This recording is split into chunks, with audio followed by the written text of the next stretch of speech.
Alors déjà, qu'est-ce qu'une enzyme? Une enzyme, c'est ce qui permet... Une enzyme, c'est ce qui te permet, en présence d'un substrat, de transformer le produit. En gros, et entre les deux, il y aura un complexe enzyme-substrat. Donc l'enzyme se dit au substrat. Et après, tu as l'enzyme plus le produit. En gros, là, on voit que l'enzyme, elle n'est pas consommée.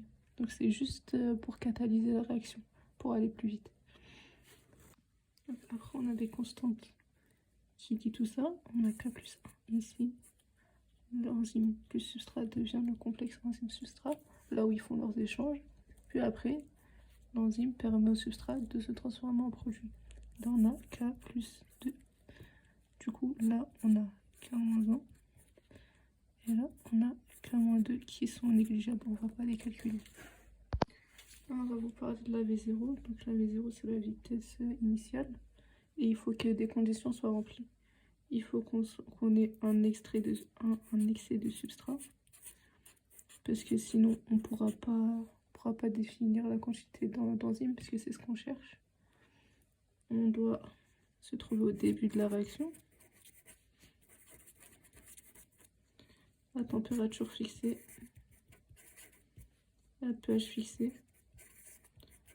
Et la force ionique fixée. Mais bon, ça... Voilà. Et dans cet état-là, à V0, on a E plus S. Ça nous donne directement E plus P. Genre que dans ce sens-là. C'est pour ça qu'on va pouvoir calculer les différents paramètres.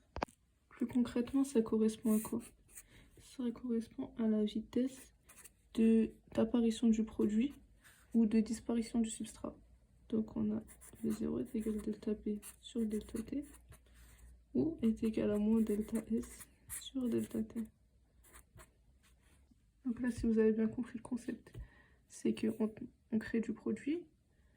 Et donc si on met en ordonnée la quantité de produit et en abscisse le temps, ça devrait croître. Okay, et ça va croître comme ça, en hyperbole. V0, pour la calculer, il faut bien qu'on se trouve dans ce temps-là. C'est-à-dire là où c'est linéaire. Du coup, pour faire ça, on trace la tangente. Là, on aura delta t. Donc, là, on va commencer à vous parler de la courbe de Michaelis-Menten. Petite précision, il ne faut vraiment pas la confondre avec celle-là. Avec celle-là, la produit en fonction du temps, on peut calculer aucun paramètre limite. Quand on va vous parler de Km, etc., de Vmax, c'est vraiment la courbe de Michaelis-Menten. Donc cette courbe-là nous présente quoi? Elle nous présente en ordonnée la V0 en fonction de la concentration en substrat. Quand on y réfléchit un peu, on se dit plus il y a du substrat, plus ça va aller vite. Et tout à fait, c'est vraiment ça.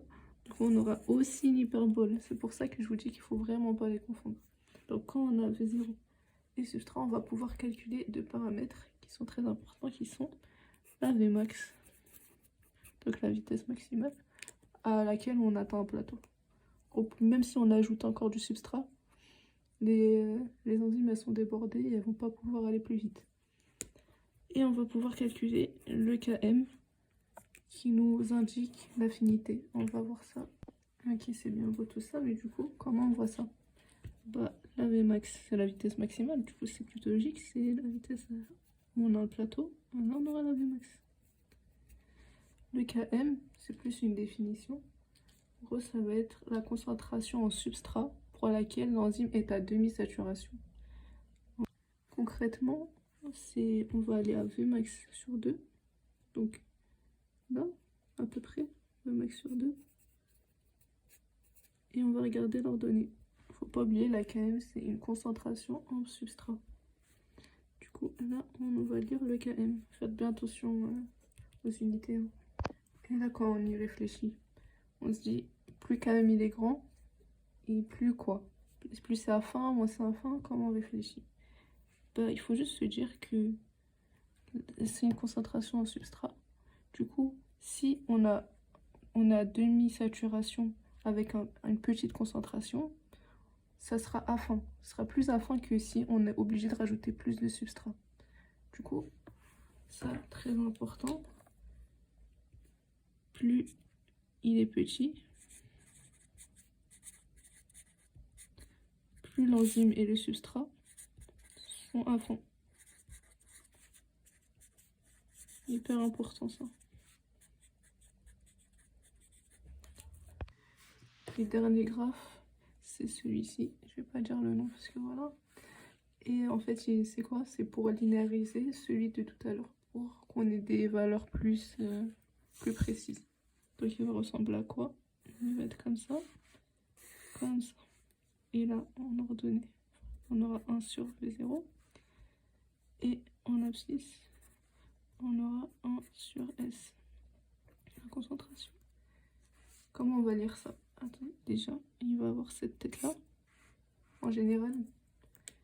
Et pour extrapoler, on va faire ça. Ok? Et là, on va obtenir quoi? Quand on lit ce point-là, ça va être 1 sur Vmax. Et celui-ci, ça va être moins 1 sur Km. Et là, on va vous parler des inhibiteurs. Alors, premièrement, inhibiteur compétitif. Je le mets là, mais c'est pas vraiment, c'est du cours. Inhib compétitif, compète. Il va faire la compétition. Ça veut dire quoi? Ça veut dire qu'il va se fixer au même endroit que le substrat. En gros, ça veut dire que le substrat, il pourra pas se lier en même temps. Ça va entraîner quoi ça, si vous avez bien compris? Le VM va pas changer, parce que le VM c'est juste l'asymptote. Au final, elle va juste être plus longue à atteindre. Et donc le VM, il change pas. Et le Km, bah justement, il va augmenter, parce qu'on aura besoin de plus de substrat pour prendre la place de l'inhibiteur. Parce qu'il y a compétition, du coup le Km augmente. Vraiment, l'enzymo, c'est beaucoup de compréhension. C'est pas vrai, c'est pas dur en fait. Il y a juste à, une fois que tu as compris, bah c'est facile. C'est vraiment des points cadeaux. Du coup, j'espère que vous allez tous les avoir. Alors, comment ça va se traduire sur nos courbes? Donc, on a dit le Vmax, il change pas. Et le Km augmente. Du coup, le Km, il va être décalé par là, on est d'accord? Et le Vmax, il va pas changer. Du coup, on va se retrouver là. On va faire un petit truc comme ça. Voilà. Ça, c'est notre courbe si on a le substrat plus un inhibiteur compétitif. Et sur ce deuxième graphe, comment ça va se traduire? On a dit que la VM ne change pas, du coup on va toujours passer par ce point-là. Et le Km augmente, du coup on va juste se rapprocher de là en présence d'inhibiteur. Donc ça va ressembler à quoi? Ça va ressembler à ça. La pente elle sera plus grande. Donc après ça on aura des inhibiteurs non compétitifs. Attention, ne pas confondre avec un compétitif. Voilà. Et là, il va pas s'accrocher sur le site actif.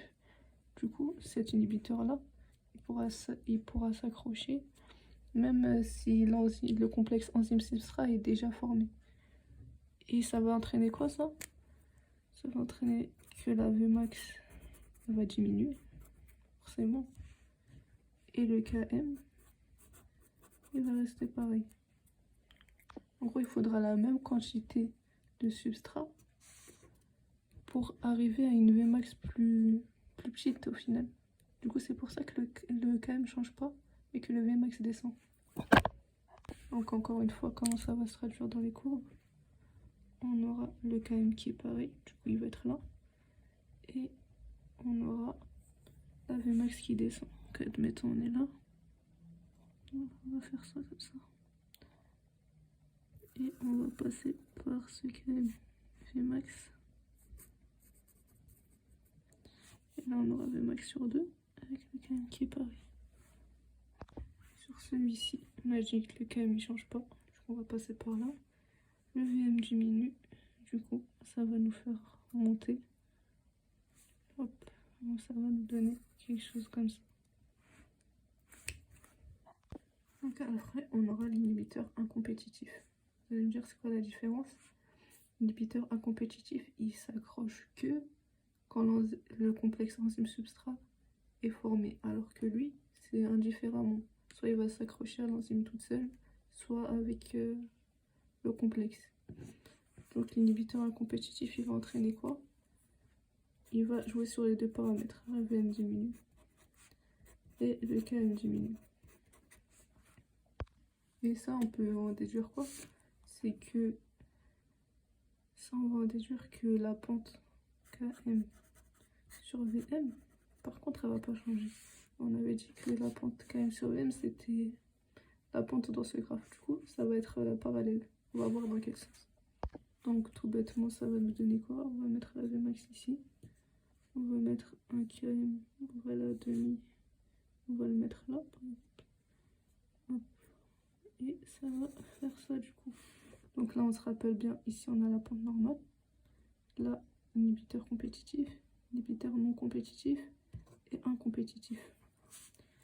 D'accord, Vmax et KM. Sur ce graphe-là, ça va nous donner quoi? On a dit que notre KM diminue et notre VM diminue. Donc comme tout à l'heure pour le non compétitif, on va monter. Bon, je vais le faire encore plus monter pour que on voit la différence. Et on a dit que la pente c'était la même. Du coup, là, vous voyez la pente elle est comme ça, on va la faire parallèle. Comme ça. Hop. Bon, c'est pas parfait, mais vous comprenez l'idée. Ah, normalement, vous êtes parés pour toutes les questions. J'aimerais qu'elle vous facilite. Les questions d'exo, hein, parce qu'il y a beaucoup de questions de cours en enzymo aussi. Regardez bien les fiches, les étoiles, etc. Faites attention. Ne vous trompez pas, restez posé. C'est vraiment pas compliqué. Vous retombez sur vos pattes.